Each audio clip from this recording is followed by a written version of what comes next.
Hello everyone, I am Dr. Mohal Banker, intervention radiologist from Bankers Vascular Hospital, and today we are going to talk about the chronic prostatitis. Chronic prostatitis is relatively uncommon and very rare disease, पर जिसको भी होता है वो बहुत ही परेशान करता है. क्रोनिक प्रोस्टेटाइटिस ज़्यादातर यंगर एज ग्रुप में यंगर एज मेल पेशेंट्स को होता है, जिनका एज ग्रुप होता है 25 ईयर्स टू 40 ईयर्स के बीच में. इसमें क्या होता है कि प्रोस्टेट में क्रोनिक इन्फेक्शन की वजह से ये प्रोस्टेट सारे इन्फ्लेम्ड हो जाते हैं और इसकी वजह से प्रोस्टेट की थोड़ी भी मतलब कि अब जब यूरिन पास करने जाते हैं, स्टूल पास करने जाते हैं, तो प्रोस्टेट के पे थोड़ा सा भी अगर दबाव आता है, कोई ऑर्गन्स बाहर जो है वो थोड़ा भी प्रेशर देता है, then prostate feel irritated and it will give the symptoms क्या रहते हैं कि जब भी यूरिन पास करने जाते हैं तो फर्स्ट जो यूरिन पास करना होता है तो वो बहुत ही बर्निंग देता है.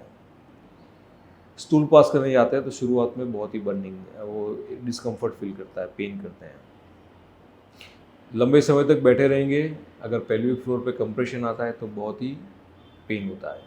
तो ये सब कुछ जो सारे सिम्टम्स हैं वो क्रोनिक प्रोस्टेटाइटिस के हैं. ज़्यादातर ये क्रोनिक प्रोस्टेटाइटिस के पेशेंट्स हैं, उन लोगों ने कई महीनों तक एंटीबायोटिक खाई होती है. एंटीबायोटिक डिफरेंट मॉलिक्यूल्स लिए होते हैं. ऐसा नहीं होता है. जब भी हमारे पास पेशेंट्स आते हैं तो मैं देखता हूँ कि 30 से 35 साल के सारे पेशेंट्स, उन्होंने एक साल तक एंटीबायोटिक खाई होती है और फिर भी कुछ भी उनको रिजल्ट नहीं मिला होता है.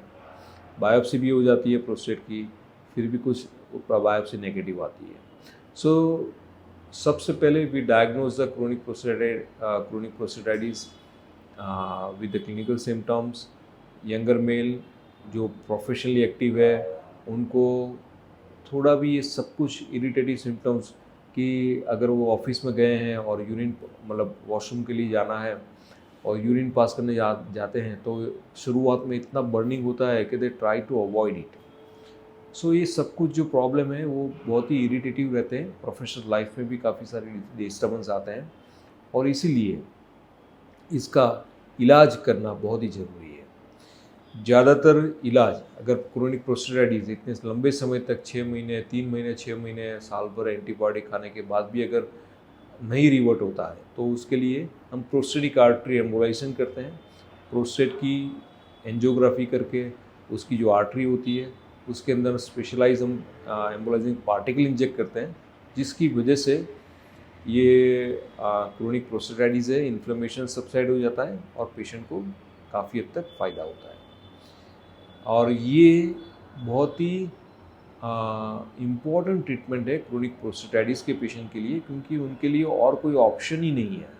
सारे ऑप्शंस, आप सोचो कि अगर पेशेंट्स को 1 साल से तकलीफ़ हो तो 1 साल में कितने सारे डॉक्टर को दिखाए होंगे और हर एक डॉक्टर ने अलग अलग ट्रीटमेंट भी एडवाइस की होगी और उन जो भी सारे ट्रीटमेंट डिफरेंट डॉक्टर्स ने एडवाइस की वो पेशेंट्स ने फॉलो भी किया होगा, क्योंकि उनको सिम्टम में से रिलीफ होना है. बट क्रोनिक प्रोस्टेटाइटिस में सिम्प्टोमेटिक रिलीफ इतनी जल्दी नहीं मिलती है जब तक प्रोस्टेटिक टिश्यूज़ की जो इन्फ्लेमेशन है वो सबसाइड करे.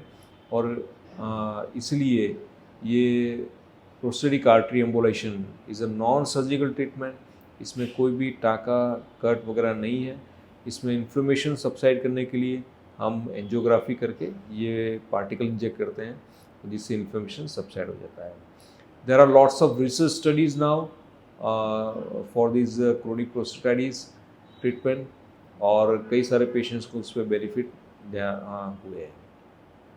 बैंकर्स वास्कुलर हॉस्पिटल में क्रोनिक प्रोस्टेटाइटिस की ट्रीटमेंट हम रेगुलरली करते हैं और प्रोस्टेटिक आर्टरी एम्बोलाइजेशन से करते हैं, जिससे उनको काफ़ी हद तक फ़ायदा हुआ है. Thank you so much for listening this talk. आपको कोई भी क्वेश्चन हो, कोई भी क्वेरी हो तो do ask us. We would be very happy to answer your question. Thank you.